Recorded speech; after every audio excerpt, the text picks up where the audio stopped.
for this debate last night. Part of it, though, was I was shown, I had never been to Tuscaloosa, to be honest. So I show up, University of Alabama's there, they hosted it, and this is coming off the week where the undefeated Florida State Seminoles were excluded from that. So just as governor, that's not something that's good. We obviously don't like that. But as a dad, it was more of a problem. Because a couple weeks ago, my kids, first grade, kindergarten, and pre-K, they like following Florida State football. And Florida State was undefeated. They had University of Florida, then they had the ACC championship game, Louisville. And at that time, there were 4 undefeated teams. It was, of course, Georgia, Michigan, Ohio State, Washington, or no, 5 in that. But one of Ohio State and Michigan was going to lose because they played each other. So basically, if Florida State went out, they'd be one of 4, at worst, one of 4 undefeated teams. So I told my kids, I said, guys, if they just win the next 2 games, they are going to the playoffs because they'll be undefeated in conference championship. Didn't quite work out that way. There's 2 one-loss teams that got in, and so the kids are bugging me. Daddy, you said they were going to the playoffs.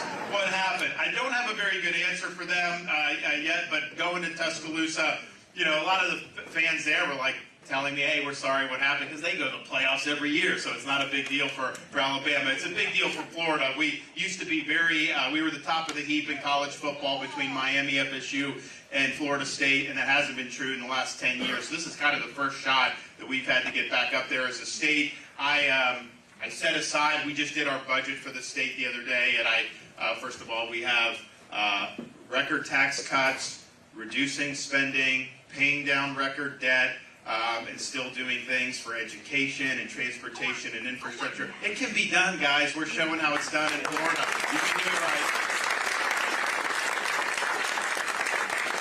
But I put aside a small amount of money for litigation costs if Florida State feels that they have some type of risk. Of course, they're not going to be able to change who's playing in the game, but that decision cost the university a lot of money. I mean, like a lot. So, you win, you control your destiny. It is what it is. But it's good to be back up here. We're excited about coming off the debate. I've come off 2 debates. I had the Gavin Newsom debate last week. And that got, I think that got 5 or 6 million viewers with the Gavin Newsom debate. I don't know how much it got last night, but probably not as much as we got that. Some people ask me, like, well, why would you debate Newsom? Like, you're in the primary. Well, first of all, they may not run Biden. A lot of Democrats want to remove Biden, so we've got to be ready for kind of who, and he's kind of their rising star that they would potentially go. So I thought it was important that the American people could see what they'd have in store for. And I think what they saw with him was not something that they were very excited about, because they have a radical agenda in California. Second thing is what California does is really what the National Democrat Party wants to do in Washington. So they're probably about 5 years ahead of where the Biden administration is. So if it's Biden, Harris, whoever it is, you can look to California to see what would end up happening. And so we thought that was important. And then I also knew I was going to have the Tuscaloosa debate coming up, and I needed practice debating somebody who was almost as liberal as Nikki Haley. So Gavin's been in, and it was good. But in all seriousness, if you look at that debate stage, you have one conservative candidate running in this race, and that is me at this point. That's just the reality. When we can't even as Republicans agree that it's wrong to chop off the private parts of a 14-year-old kid, what is going on in this party that we can't just have everyone say that's wrong? You can't get a tattoo. You can't order a mixed drink when you're 14, but somehow you can get this irreversible surgery, which is causing huge problems. So in Florida, we stood up against that. We said it's wrong. But the idea that somehow that's the parents' choice, parents do not have the right to abuse their kids, okay?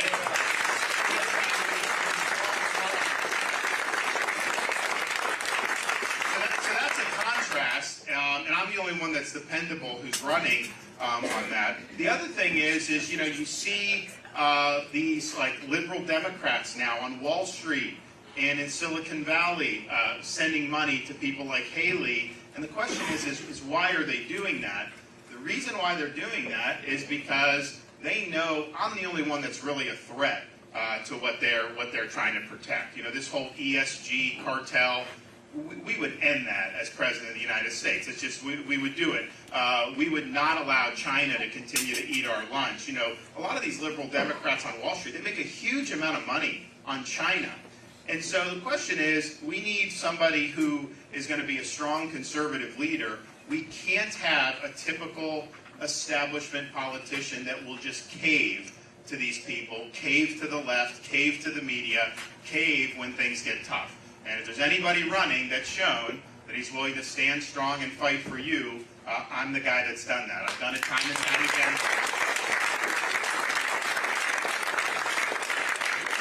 And that's the thing. You look at what is afflicting this country, the people that are responsible for afflicting this country with all these problems.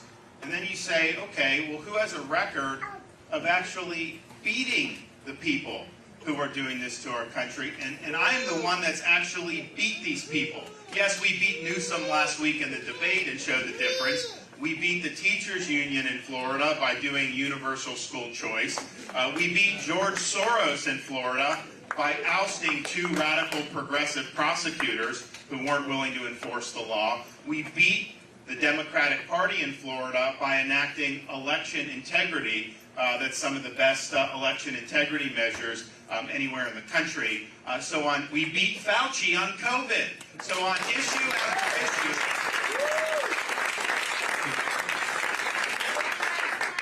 we're not just standing up and fighting, which you need to. A lot of these other Republicans won't even do that. But you got to win these fights. Because if you look what's happening in our country, sloganeering's not going to be enough for us to go. Even just winning the election, as important that was, that just means you can stop the other side from doing so much damage. It doesn't mean you're going to reverse the damage. The way to reverse the damage is to actually win these battles, win these fights. That's what we did in Florida. That's what we'll do as President of the United States. And then the other thing is, you need a leader. Somebody that's going to be able to articulate a vision for this country, somebody that's going to be able to implement that vision, especially when it's not easy. Because it's easy to be a leader when the wind's at your back. The question is, when the wind's at your face, when people are slinging arrows at you, are you still going to be able to be clear-headed? Are you still going to have that compass set to true north to make sure that you're not denied, that you're able to get the job done? That's what we've also done in Florida, and that's what we need to do as the next president. Because when you go up there, every single person in D.C. of any significance, by and large, is going to be working against you. The bureaucrats, the media, the left, the Democrats, even some of these establishment Republicans, and you got to be willing to go through that and get the job done. We've got a lot that we need to accomplish. We'll go in there on day one. People said, what's the one thing you're going to do on day one? I'm like, well, it's not good. There's going to be a lot more than one thing on day one. So buckle your seatbelt. So we're going to declare the border to be a national emergency on day one. We're going to send military. We're going to stop the invasion. We're going to send the people back who came illegally, and we're going to hold the Mexican drug cartels accountable.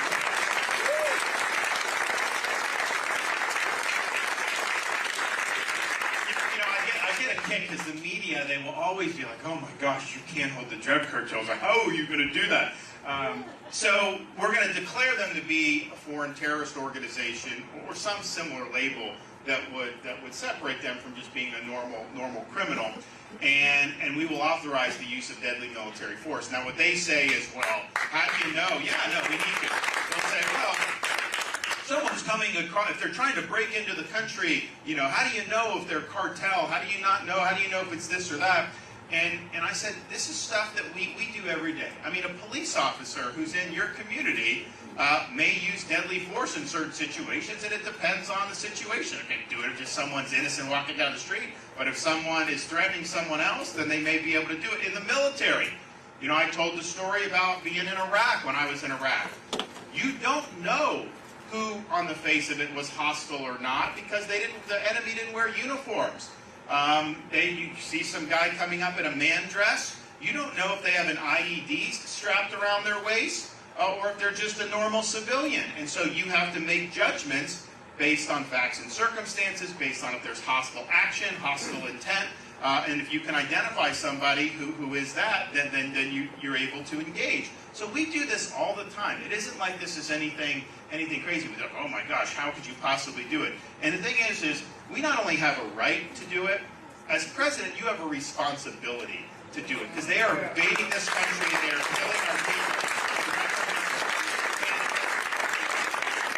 I've met so many angel moms, angel dads who have lost kids, a lot of times high school, college, mid-20s, to fentanyl. And a lot of times it wasn't because they were trying to use fentanyl. They thought they were taking a pill. It happens to be laced with fentanyl, and it's effectively poisoning them to death. And this is happening in every community around this country. We're losing people by the tens of thousands. I told a story last night. We had in Florida, an 18-month-old baby was crawling on the carpet of an Airbnb rental. And there happened to be just residue from fentanyl in the carpet. And the baby died just from the fentanyl residue. So how is this acceptable in the United States? So if someone's invading your country and killing your people, you are derelict in the performance of your duty if you don't do everything in your power to stop the killing and stop the invasion. And so we're going to do that, and you're going to see big, big changes. The other thing we'll do on day one, we're going to open up all energy for production, domestic energy production. We need to lower the gas prices. We need to lower your gas prices. We need to lower energy costs. We need to increase jobs. We need to do more exporting to friendly countries, because we should never have to beg Saudi or Venezuela or anybody for energy. We have enough here in the United States where, if you just look at the Marcellus Shale, the Permian Basin, Bakken, you look at some of the stuff we have in Alaska, that's centuries worth of energy. And we can export to all these friendly countries so they don't have to get it from Russia or Iran or anybody else. So it's a no-brainer there. So that'll be day one, reversing the Green New Deal that Biden wants to do. You know, I'm debating Newsom the other day. And so again, California is like 5 years ahead of where Biden's going on all this stuff. So California, I think it was sometime last year, they have now a regulation, and at some point in the relatively near future, you will not be able to buy a new car in California unless it's electric. And first of all, that's ridiculous. I mean, one, it's too expensive for most people. Second, most people don't want that. They want to have a normal car. And so what's going to end up happening if that happens, and Biden wants to do this nationwide, just a little few years after California. The thing about the California is, a couple days after they did that, the state put out a notice, all EV owners, do not plug in your EV. We do not have enough grid capacity. I'm thinking to myself, you don't have enough grid capacity there? How are you going to be able to do it if you have another 10-some million? And that's what Biden wants too. He wants to force all new cars to be EV, or a massive percentage of them. The problem with that will bankrupt the automobile industry. It's bad for places like Iowa with the liquid fuels, because people will move away from that or be forced to move away from that. And ultimately, it's something that our nationwide grid cannot handle tens of millions of new electric vehicles. And you got to get the energy from somewhere.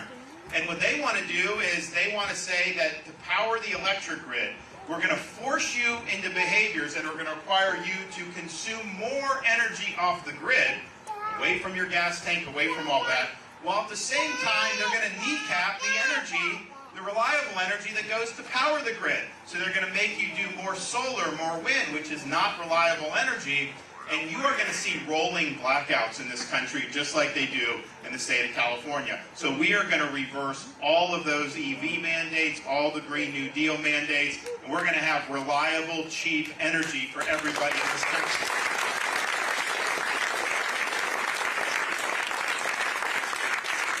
The other thing we're going to do is, day one, all the rules, regulations, executive orders regarding Biden, rip them up, and we're going to throw them in the trash can day one.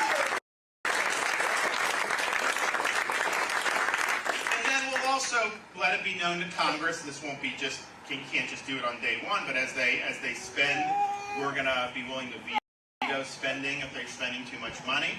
We're going to hold Congress accountable for what they're doing. We're going to hold the Federal Reserve accountable for what it's done to cause the inflation that we have now. The Federal Reserve should just be providing stable currency. They should not be economic central planners, so we need a new chairman of the Federal Reserve. We also need reforms so that we can get this stuff good over the long haul. And a number of the reforms we're going to need to do, we're going to have to work through the states to do it, but I have a plan to do that. But we need term limits for members of Congress. We need a balanced budget amendment to the Constitution. We need a line item veto for the president.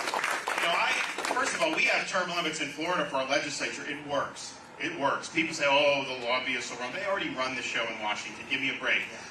It works because it changes the incentive. You're there for 6 years, 8 years.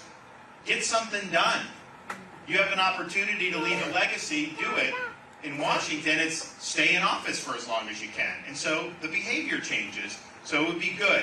Balanced budget amendment. Make Congress make choices. They put everything on the credit card. They just keep doing that. Obviously, that's not going to be sustainable given where we are with the interest on the debt and all these other things. Now, we'll come in. We'll lower the inflation. The energy policy will. The economic policy, all that will. We'll lower the interest rates. But you still have massive amounts of debt in a way that's not sustainable. So the balanced budget amendment, Florida, I think Iowa too, you have to balance the budget. You got to make choices. I vetoed when COVID hit. I vetoed a bunch out of the budget, even some stuff I put in the budget because I didn't know what was going to happen with the economy, so I had to make choices. I vetoed a record amount of spending out of the budget because I want to make sure that we're paying down debt and doing all that. Line item veto is interesting. I have it as governor. I don't think Kim has it here. But when they give me a budget bill, I can sign the whole bill while vetoing individual spending projects out of the budget. So it's a great way to whack at pork barrel spending.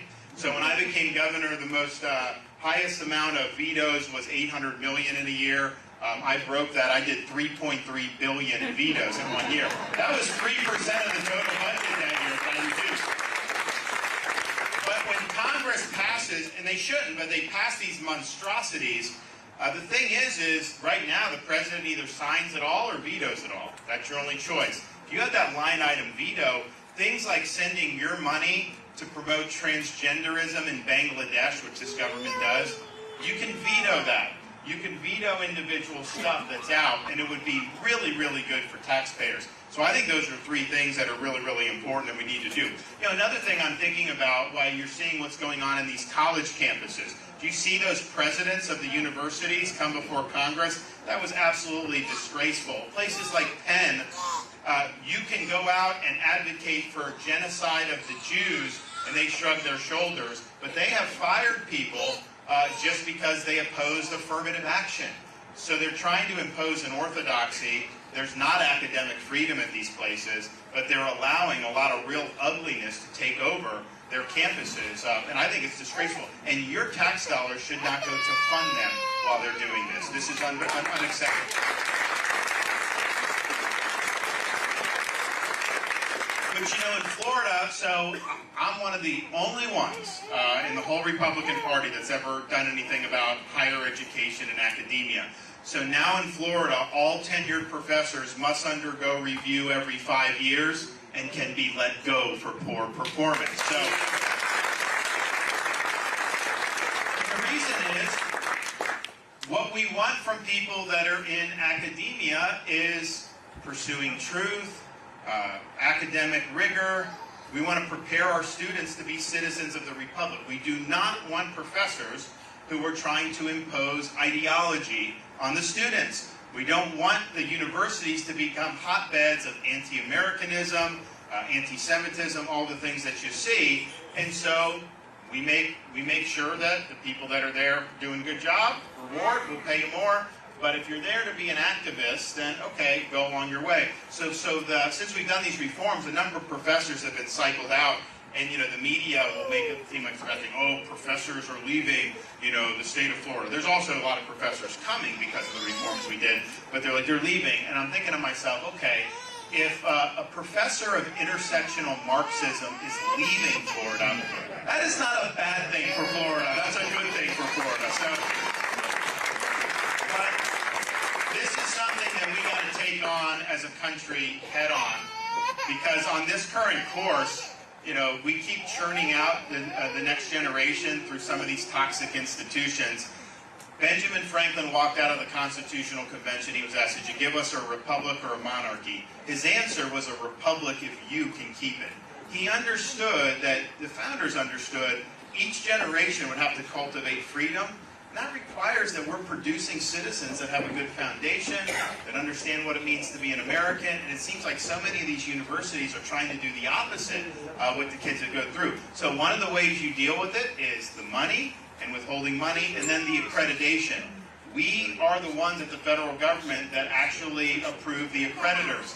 You want to know why they have DEI and all this stuff? It's because these accreditors are basically captured by the left, and they require all that stuff. And that's part of the reason universities operate the way they are. We're going to do the opposite. We're going to have accreditors that are going to accredit universities based on whether they're fulfilling the classical mission of a university. I don't want the DE&I where they're divvying up people by ethnicity, race, or gender. I want people to do well based on merit. And we need to restore a sense of merit and achievement to not only higher education, but also the military and corporate America. So we're going to get after that.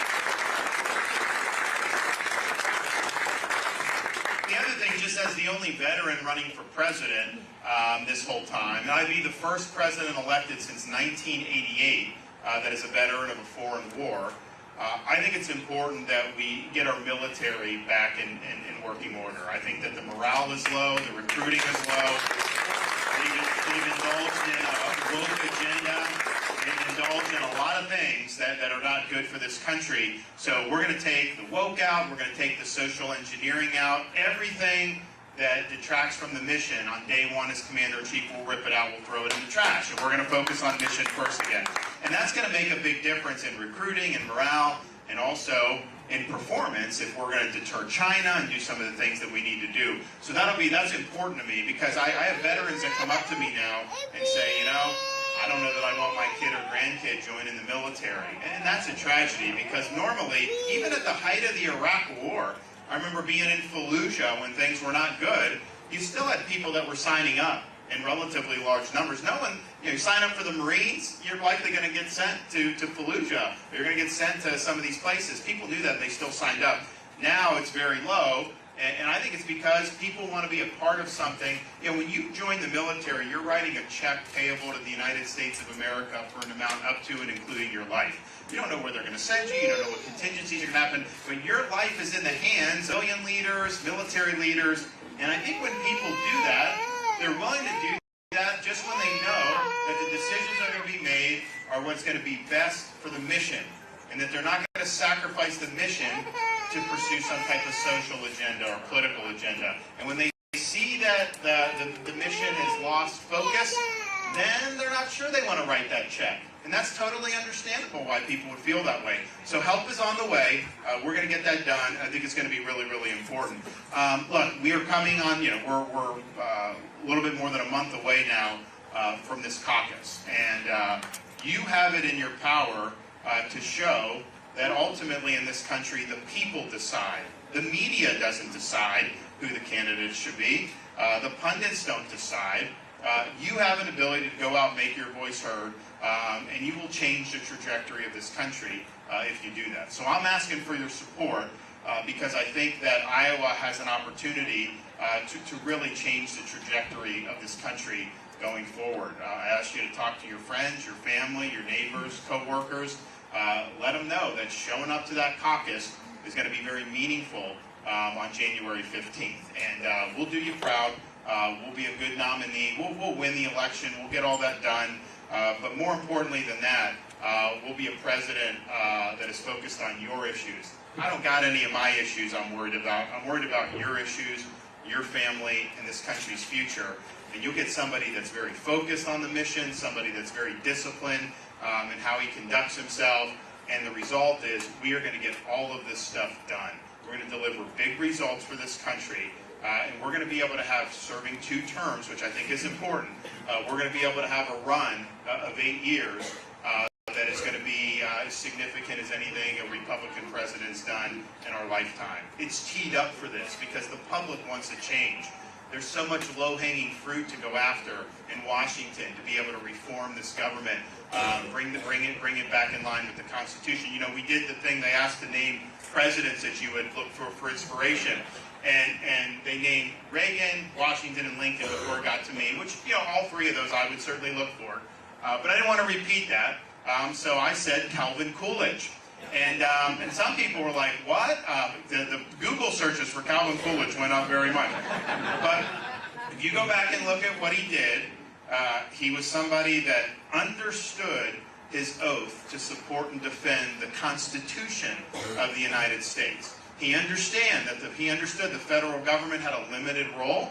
He understood the concept of the 10th Amendment. He understood really good policy. The country boomed while he was there. And really got, you know, almost everything that he did right. He could have been elected again if he wanted to. He didn't, and retired. And then, of course, they eventually had, under Hoover, the Great Depression. Had Coolidge been in there, they probably would have gotten through that much better because he was just really, really good. But the reason why I mention it is because we desperately need to restore the U.S. Constitution as the focal point of our national life here in America. We walked away from it, and that's not going to work.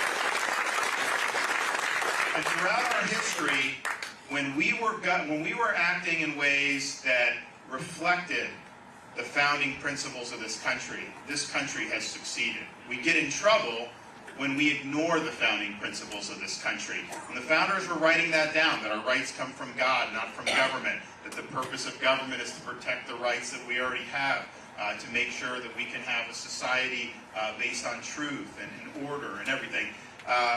When they did that, you know, they understood that they were really charting a new course for humanity, that this was the time where we were going to determine whether people really could govern themselves. And they knew that subsequent generations would have to fight for this freedom, but they absolutely believed that the principles and the ideals that they were enshrining in the Declaration, enshrining in the Constitution, those were not just flavors of the day. Those were enduring truths about human freedom that would ultimately stand the test of time. And they were right about that. It's our responsibility to cultivate those freedoms, to make sure that those freedoms don't wither on the vine. And I refuse to be a part of a generation that leaves to our kids and grandkids an America less prosperous and less free than the one we inherited. So we have work to do. Let's get it done. Thank you, and God bless you.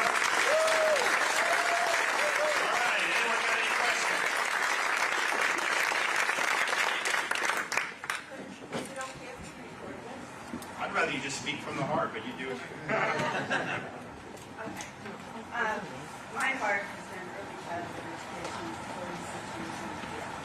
I volunteer with Sacred Children Action Network, and I try to attend all candidates' meetings because we hear K through 12, we hear college, but birth through 5 is when the brain develops the most. And a lot of children, especially here in Iowa, don't have a quality childhood that we need. That means parents can work. That affects the workforce.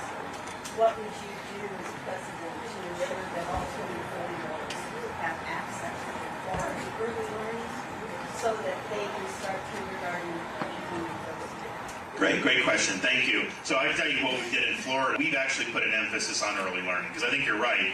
If you get that right, especially by the time they're in second or third grade, the prospects are great. If you fail in that, if they are way behind by the time they get second, the chance of them doing well is dramatically less. So we have things, we have voluntary pre-K for everybody in Florida, and it's something that parents don't have to do. So really starting at the age of 3, kids can get in and have access to this. We also have universal school choice, so parents can go to any school that they want to, basically, in the state of Florida, which has really empowered, I think, a lot of families and parents.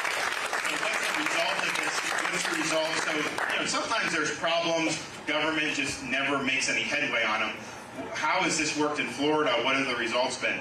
Most recent NAEP exam, the only thing all 50 states take, Florida, 4th grade reading, number 3 in the country. And that we're a big, diverse state. So I don't think the federal government would take over that, but we would definitely want to encourage that. We are going to do school choice nationwide, and that's going to be something that's going to be done. There's obviously going to be income limits. In Florida, it doesn't matter. I mean, you can be poor, working class, upper middle class. You have the money follows the student. That's just the philosophy. From the federal government perspective, if we did a program, which we're going to do, it'd likely have to be focused on probably the bottom half of students, but I think it would make a big difference, and that would be eligible for early learning, absolutely, because I think it's really, really important. So thank you for that. Yep. Oh, yeah, yes. There's a lot of issues, and they're all very complicated. About the legal immigration, how are you going to get those people out of here? Even not just ones that have crossed in the last few years, the people that are here illegally, they're taking our taxpayer money. We don't get the same benefits that they do. Our veterans don't get the same services. What are you going to do to get those people that are here illegally from whatever time period back out of this country? Great question. What's your name? Hey, thanks, Wanda. You know, it's also just with one of the things that bugs me with the illegal immigration. So when the attacks on Israel happened, October 7th, I knew as governor, it's going to be something in Florida that's going to make an impact, because we have such strong relations between our populations and Israel. A couple days later, they say, you know, our people are stranded. They can't get out of Israel. The embassy's not helping. The State Department, obviously Biden wasn't doing much. So I was like, all right, you know what? I'll do it. So I did an executive order. We sent planes over to Israel, and we ended up rescuing over 700 people and bringing them back to the United States. Mostly Floridians, but not all. And so then what happened was Biden and his folks started to say, okay, we'll transport Americans to Greece, and then we're going to leave you in Greece, and you figure out how to get home. But then they were sending them a bill to get from Israel to Greece. And I thought to myself, if you come across this border illegally, they will fly you to Seattle, to New York, free of charge. They'll put you in hotels, free of charge if you're an illegal alien. Yet, an American citizen leaving a war zone is somehow sent a bill. So some of this is just, you treat your own people better than you treat illegal aliens. You have to do that. I mean, that's just the bottom line. So what do you do? Well, you know, Eisenhower did a big program in the 50s where he was able to repatriate a large number of people. You have to do that. But you also can condition benefits, employment, and all that on being in the country legally. So, for example, in Florida, we enacted, since I've been governor, something called E-Verify. So E-Verify means if you go for a job, they verify that you're legally either a citizen or you're in the country legally. And if you're not, then you're not eligible. And that E-Verify is just it's a tool to enforce existing law. Because the law right now in America is if you are here illegally, you are not eligible for employment. But that obviously isn't followed. So if you did the E-Verify, that would take a magnet away for why people come in the first place, as well as why people here. So I think we need to do it. The Republicans in Washington have talked about doing it. You know, the problem is, and I think you see this a little bit in the Republican primary, you know, Haley has said that there should not be a numerical limit on immigration, that you should talk to corporate CEOs, whatever they need, you should give to them. That's unacceptable. That's not right at all. Why? Because a lot of the big corporations, they just want cheap labor. So they will take people from India, let's say, put them in IT positions at lower prices than what Americans would work for, and then the American workers don't get the job. How is that good for this country? It's not. So you cannot say no limits, and you cannot subcontract out. And that's just with legal immigration. Obviously, a lot of the big companies also like the illegal immigration. You want to know why the border has been a problem for so long?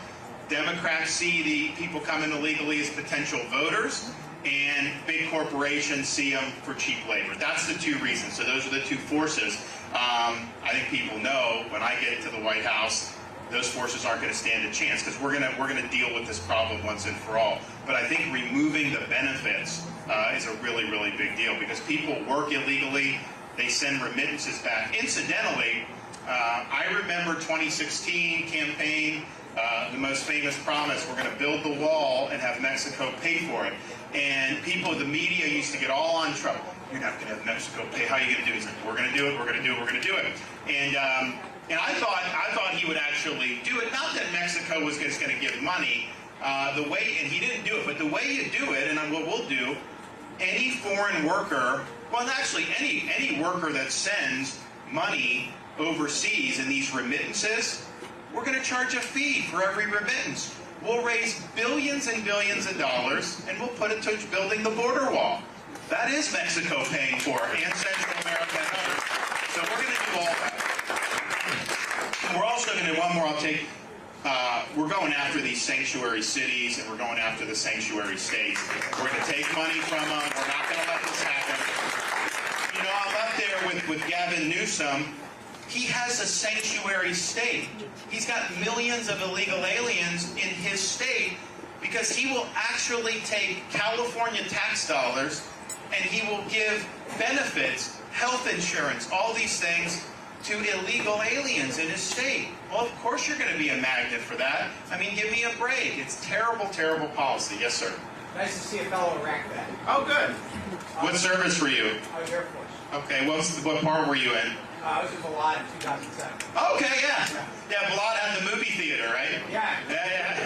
And mortars.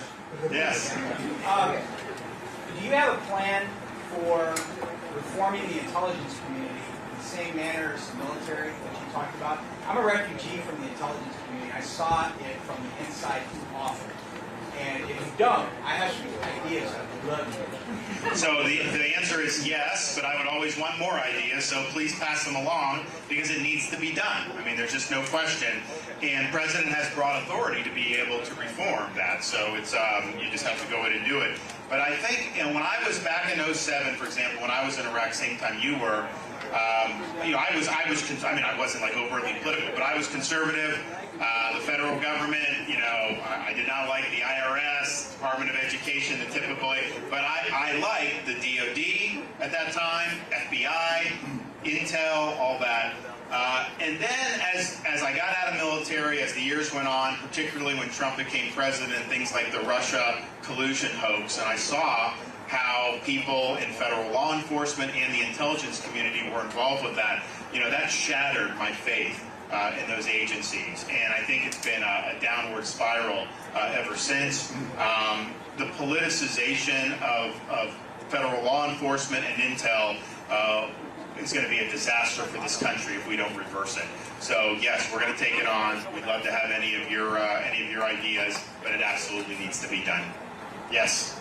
Yeah, Facebook is tremendous all over the world. And Rhonda has a lot of ads attacking you. I was wondering when we're going to see responses.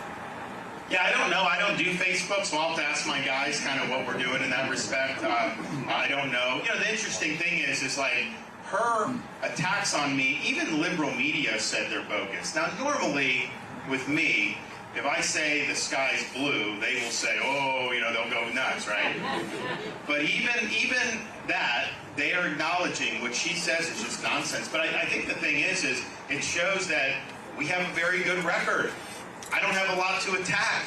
You know, people attack, you know, some of these tangential things. That should give you confidence to know I must be someone that's put my money where my mouth is. I must be somebody that does what I say, because if not, if I had a lot of stuff, they'd be going after it. When they're trying to do this stuff that's more indirect, I mean, it's just that. And you saw a little bit on the debate stage the other night.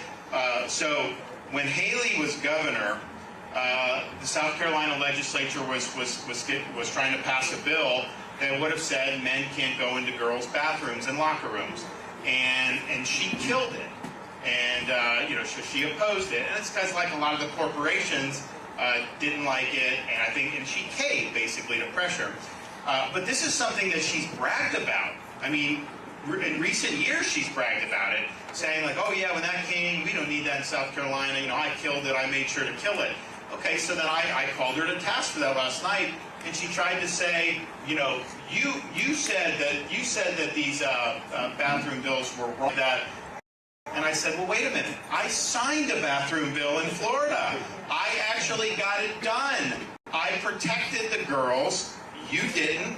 I stood up, you caved. That's just the reality of the situation. But if she's trying to say, I'm opposed to something that I actually have a record of signing into law, that should tell you they don't have very much good stuff. And then a lot of, we've exposed her on China because she's saying China's a threat, all this stuff. She was the #1 governor in America in bringing in investment from the Chinese Communist Party into her state. She bragged about it at the time. They gave land to a Chinese company miles away from a military base. And you go in front of the company, massive Chinese flag, all this. She wrote a letter that we put on our website at rondesantis.com saying, to the Chinese investors, you guys are such a great friend, all this stuff.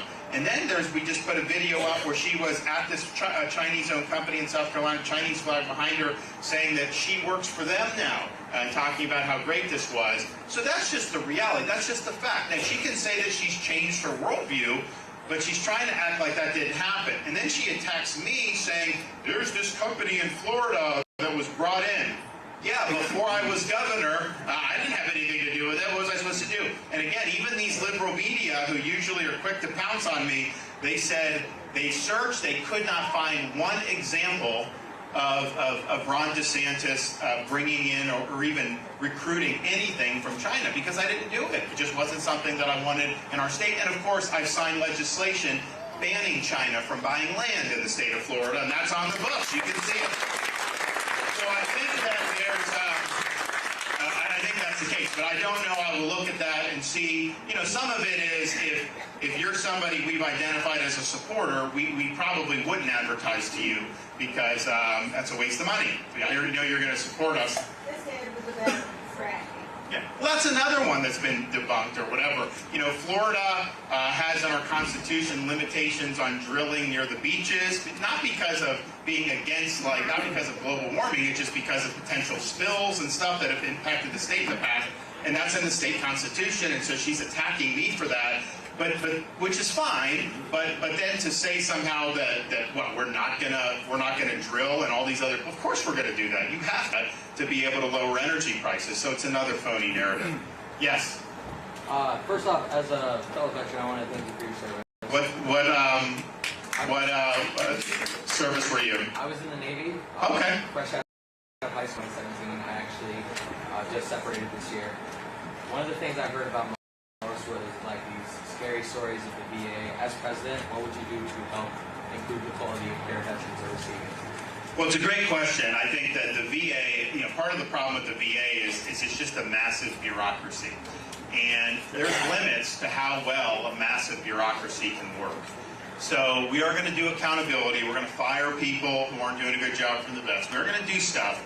But we got to do more than that. We can't put all our eggs in that basket. So we're going to do so. My wife was out here. She doesn't talk about herself, but she's done a lot of great stuff in Florida. One of the things she did is she pioneered this example, and Kim is working on it to bring it to Iowa, called the Care Portal. So we started it with welfare benefits.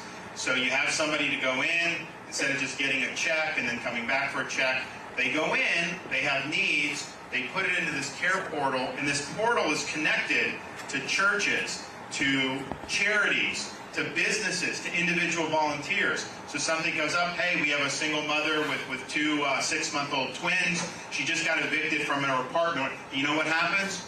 There'll be a church that shows up to help her. And when the community gets involved, and it's not just the bureaucracy, they never end up going back to the bureaucracy for assistance because they're on their way to self-sufficiency. So I envision the same thing like the VA. You go in, there'll be a portal. Every veterans group can plug in. We've got some tremendous veterans charities. For example, in Florida, we have a thing called Canines for Warriors that helps veterans suffering from post-traumatic stress by not pumping them with drugs all the time, but by pairing them with a specially trained service dog. And guess what? The suicide rate is much less as a result of that. So you can have all those groups plugged in. You can have businesses plugged in, because a lot of businesses want to help vets in their community. Maybe that's, hey, I need a job. Maybe, hey, I need some support. Businesses donate money. Individuals, an individual. Maybe a vet's having a tough time time with some of the mental health challenges, go in, need some. Maybe it's just a volunteer who lives close by, goes up and says, you know what, I'm going to take you to lunch and just see how you're doing, just let you know that I care for you. That could be the difference in someone deciding not to commit suicide. So when we go in, whatever the VA can do for you, fine, but you're going to be put into a portal that's going to go out. Because one of the things I found when I was leaving active duty, I didn't need any help, but I got a packet, and I did not understand it. It was bureaucrat, it was red tape, and I think a lot of veterans don't know what's out there. So we've got to use the VA to facilitate these connections. And guess what? You have you need mental health. There's probably better stuff that's out there with the veterans groups and other types of charity than what you'll ever get in the VA. So we're going to be able to do that. We're going to link veterans with that, and it's going to make a big difference.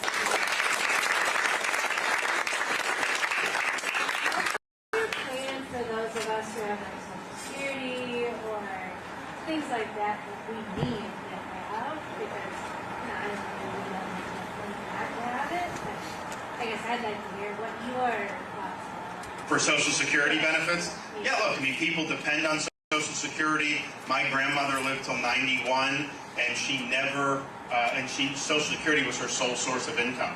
So that's something when there's inflation, you get pinched because even with the cost of living, it doesn't cover it. And that really is people's livelihoods. You know, as governor of Florida, I have a little bit of experience dealing with people on Social Security because we've got millions. So I understand that. So I think people that are on benefits, we're going to make sure that they get their benefits. We know it's important. You know, as we look forward to future generations, we'll work with Congress to see what we need to do to strengthen the program. But certainly for people that are on benefits now, that's something that you can depend on. Yes. I have more of a comment than anything. So, at the beginning of 2020, I told a few of my friends, it's like, this is the year that I'm really going to get into politics. And I'm going to try to understand things a little more. I never really did that in the past. It's like, holy cow, what the heck am I just saying? It's been a crazy ride since then. Yeah, look, I mean, I think that if you think about this century, there's been three major events. 9/11 and the wars that followed, one, the market crash and Great Recession, two, and then COVID, which was three. And I would say of all of them, COVID probably had the most far-ranging impact because virtually everyone was impacted in one way or another. And I mentioned this a little bit in the debate last night. The federal government got almost everything wrong with COVID. Fauci was wrong. CDC was wrong. Both administrations, Trump and Biden, were wrong about what they did. The states that fought back against that, Florida, Iowa, Georgia, a handful of others, we were right about that. And it was interesting because I'm debating Gavin Newsom the other night, and he had the longest school closures in the country. People were fleeing his lockdowns to come to Florida, and he tried to reinvent himself as being a free state and not having indulged in this. That shows you we won the debate because they will not admit that what they did was destructive. How they handled the mRNA shots, forcing it on people, saying you're not going to be able to work if you don't get the shot, like Biden tried to do. That is a massive abuse of power. Some of these blue states that lock kids out of school for a year and a half, massive abuse of power. Forcing people they closed churches in California forever. That's wrong. I remember when Fauci was complaining about churches, I had some local governments that started to give some of our churches a hard time. I did an executive order immediately saying churches can be open. You have a right to worship. So what happened with that, I think all the problems we've seen since then have grown out of that. I mean, for example, the BLM riots. I don't think you would have had the riots to that extent had they not had the lockdowns. I think people had all kind of pent-up frustration. I think there was a lot of stuff that was going on, and I think it made it much, much worse. Same thing with some of the other things that have happened, the inflation, the interest rates, all this stuff. So it all goes back to that. So the question is, okay, all that happened, nobody's been held accountable, and are we just going to forget that it happened and just kind of move on with no accountability? If we do that, they're going to do it again in the future.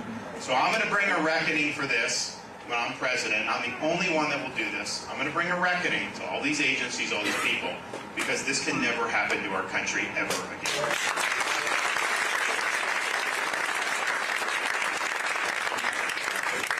I just wondering if any federal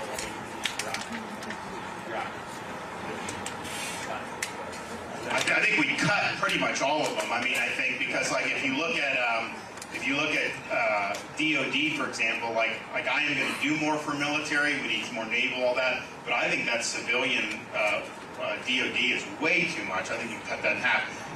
What could you eliminate outright? Well, Congress would have to pass the law to send it to me, but I would certainly sign legislation eliminating education, eliminating commerce, eliminating energy, eliminating IRS. I mean, these are bad agencies.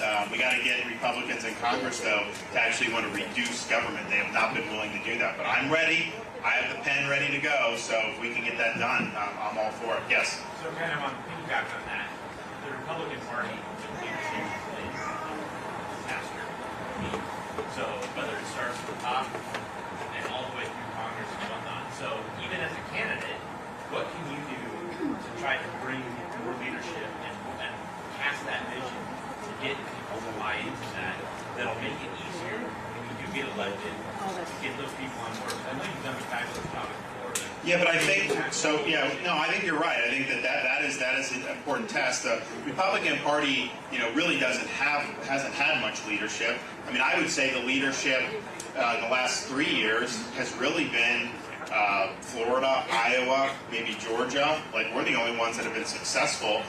We've had a lot of failures for the party. Washington's been a total disaster. But I think a lot of it is just going to be yes, as the nominee, I'll have a certain vision we'll lay out that I'll be able to rally people to. But I think it's once you win, you work with the members of Congress on the key pieces of legislation. January 20th happens, and it's just off to the races. And I think you're going to see, like we did in Florida, having put that vision out to the country, the voters are going to be telling these guys, get your act together, work with the president, and let's get this done. And you only have a certain number of shots at this. Even in an 8-year span, if you serve 2 terms, you don't have 8 full years to really strike with Congress. You have maybe the first 100, 150 days where you got a good shot. Then they go on recess. There's this or that. Maybe you have a month or 2 here. There's a midterm election. Then the Congress may change with that. You don't know. Maybe you have some time in those next 2 years, but then you have the re-election. People focus on that. You win re-election, you kind of get a 6 to 9 month crescendo of being able to do that. Then it's hit or miss in terms of that. And then once they have the midterm in your second term, you're a lame duck president. And it's not that you can't do anything, but the momentum just isn't the same. So with 8 years, you probably have about a year and a half of that in different windows where you really need to strike with Congress. We'll be ready to go on that. I mean, I think if you look when Trump came in, I think part of it is because they didn't expect to win, that they just weren't ready with the transition and everything. So they kind of got in there, and I remember his first full day in office. They did the travel ban that got hung up in the courts because they didn't have it vetted right. And then you had Trump was arguing with the press about the crowd size at his inauguration and all this other stuff. And it's like, and they just didn't have good momentum. You got to have that momentum day after day after day. That's how you build, and that's how you get good outcomes. So we'll be ready. And some of it's the normal legislation. A lot of it's appointments. Some of it's executive orders. But it's also what can you do with the Senate with 50 votes through the reconciliation process. That's how Biden got his whole agenda through. He had 50 senators his first 2 years. He did more than any Republican since Reagan, probably. Now, it's not good stuff, but they jammed so much stuff into that. It's had huge impacts for the worse for our country, but it's been really, really, this has been major stuff with 50 senators. So we've got to do the opposite.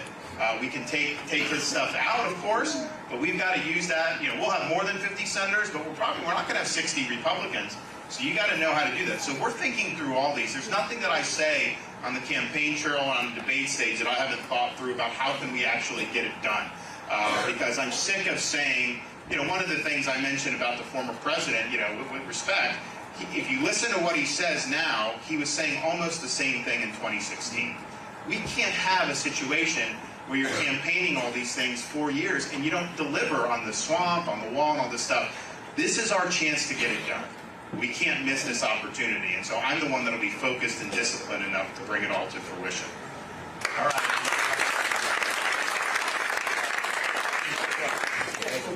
Last number of years we've had a lot of people in government that have flaunted the law, committing crimes, mostly with insider trading, the whole thing with Hunter and Joe, and the Department of Justice declines to prosecute. And so as the president, you would be the head of that organization. How can that change? How can that be called into account with a change in leadership? Because we'll have a single standard of justice with me as president. Right now, if you're connected to the swamp, you get away with it. They don't hold their own accountable. You had the one prosecution against the guy with the Russia hoax. He got acquitted by a D.C. jury. So you have to go in. You have to be aggressive as president to set the tone with justice and FBI.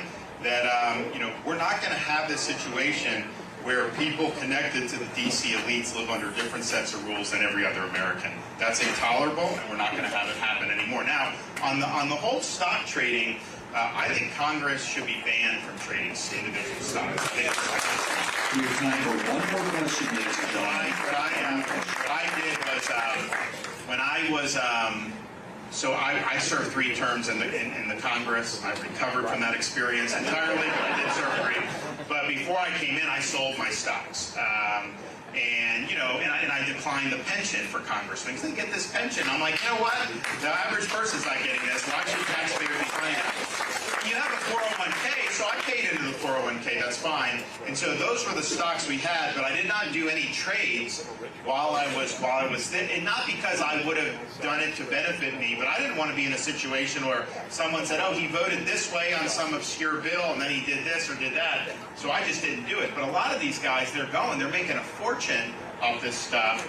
And the question is what kind of insider information are they bringing to bear? For example, you had congressmen when COVID, the rumblings that there was a virus from Wuhan, you started to see congressmen buying stock in medical supplies, emergency relief, all this stuff. You think to yourself, is that just a coincidence that they did that? Oh, they were in a briefing about how this is going to get really bad. That's not so good. So I don't think they should be able to do it. I think that would give, if you did term limits and you did that, I think that people would feel a lot better. I also did a bill, did not get much support, trust me, in Congress, but I did do a bill to eliminate congressional pensions because I think that that's appropriate to do. They should not be getting a pension on top of this 401k when most people in the private sector are only able to get 401ks. Okay, any more? Yes, sir. Yes, I was wondering, when you become president, what is your plan to do with gun violence? Because I totally feel that's totally been like the big issue in all around the world. We see here all these shootings at colleges, shocking all malls. Yeah, no. Well, I think there's it's a great question. There's, I think, 2 different factors to that. One is the crime you see committed with firearms that you don't hear the media talk about as much in like Chicago and these places. That's happening all the time.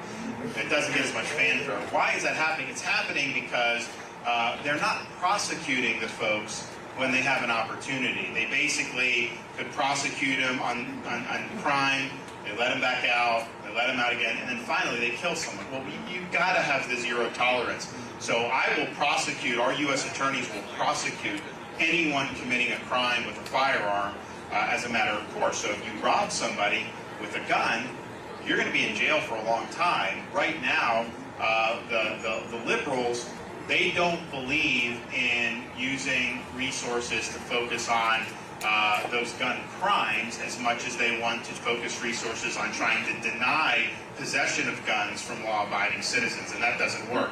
Now, in terms of some of these more crazy people who clearly have problems, we need to have more ability to commit somebody who is a danger to the community. We used to have different stuff in terms of some of these institutions. We've done a big generation of deinstitutionalization. I'm not saying that you need to throw everybody in, but almost all these people have really, really serious warning signs. And if you take it seriously, we had a really bad shooting before I became governor in Parkland at a high school. And when it happened, within like an hour, with no official word on anything, almost everyone in that community knew who had done it, because they knew that this guy was a ticking time bomb. So we've got to take this seriously, and I feel like there's people on the streets who 50 years ago would not have been on the streets. They would have been in an institutional setting. It would have been better for them to be in that setting, and it's definitely better for the public overall. Any more? Yes. Sure.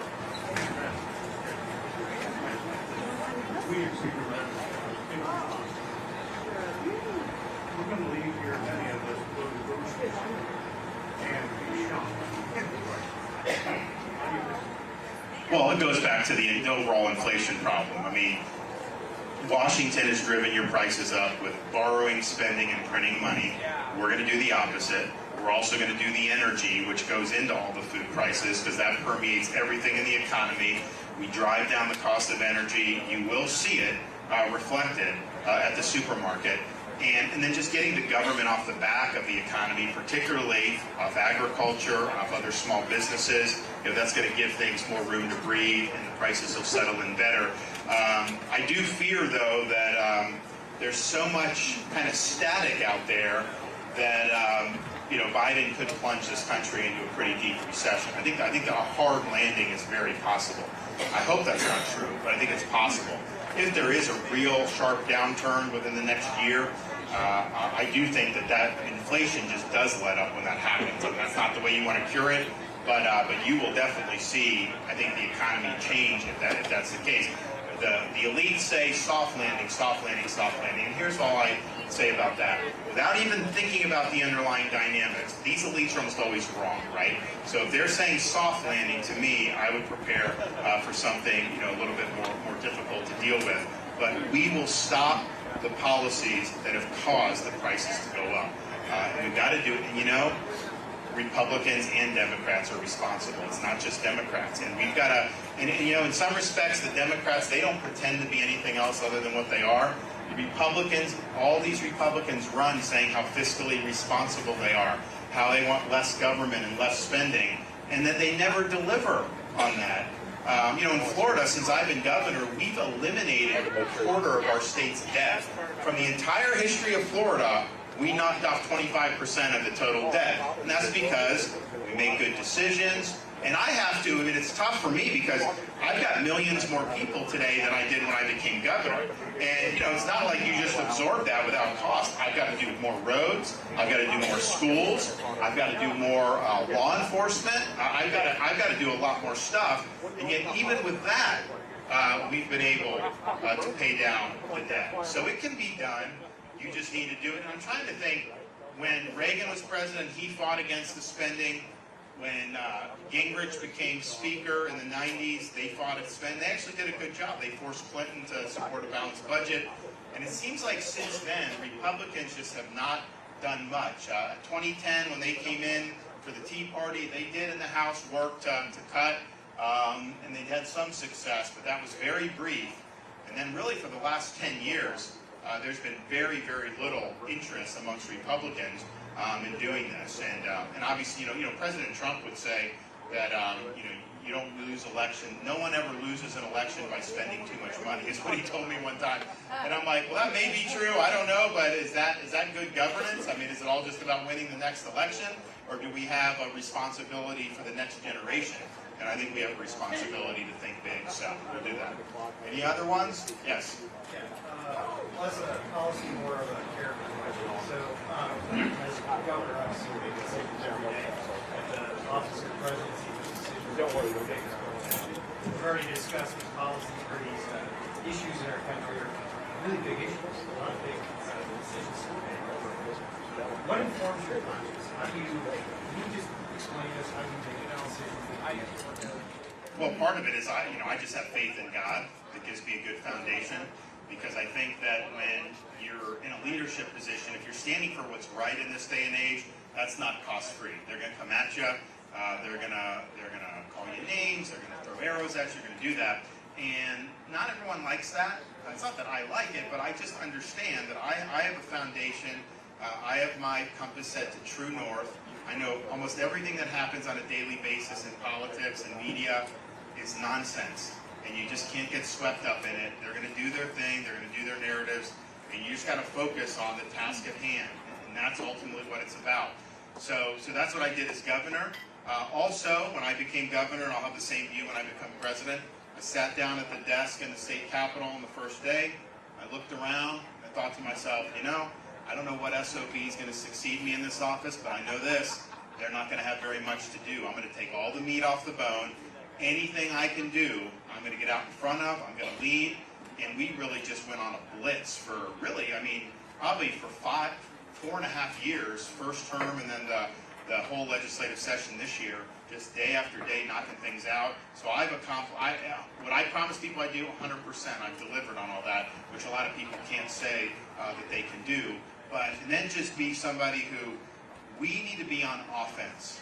So we need to be out there, and the president will lead day after day. We're going to be putting points on the board, and what will happen is, I roll out of bed, the left has a spasm, the media has a spasm. That's fine. We go do our thing, but then by the next day, they're complaining about what I did yesterday, and we're doing something else, and then something else, and then something else. I have a sense of urgency about, your time is limited. At most, you'll have 8 years. You got to get the most out of it. Don't be worried about upsetting the apple cart. Don't play it safe politically. Just deliver. Get things done. Get out there. And what I find is, the reason why I don't worry about polls is because it doesn't matter what they say when you start. It matters what they say when you finish. And if you produce results, people that didn't like what you did to start, when they see the results, they're sold on it. And so that's really what it is, mission focused in delivering. We've got a lot that we need to do. Decisions will be important, but at the same time, honestly, a lot of this stuff is low-hanging fruit. A lot of this stuff is not going to be rocket science. We know the country is going in the wrong direction. We know this government has been a total disaster. We know the bureaucracy is out of control. So we need to go, and now's the time for we the people to make our voice heard. So I'm asking for all your support. We will do you proud. When you go to the grocery store, when you're stunned by the cost of everything, you start talking to someone next, let them know you came and saw me, ask them to come caucus for me, talk to your friends, talk to everybody. We are going to get this done here in Iowa with your help. So let's do it. Thank you all. God bless.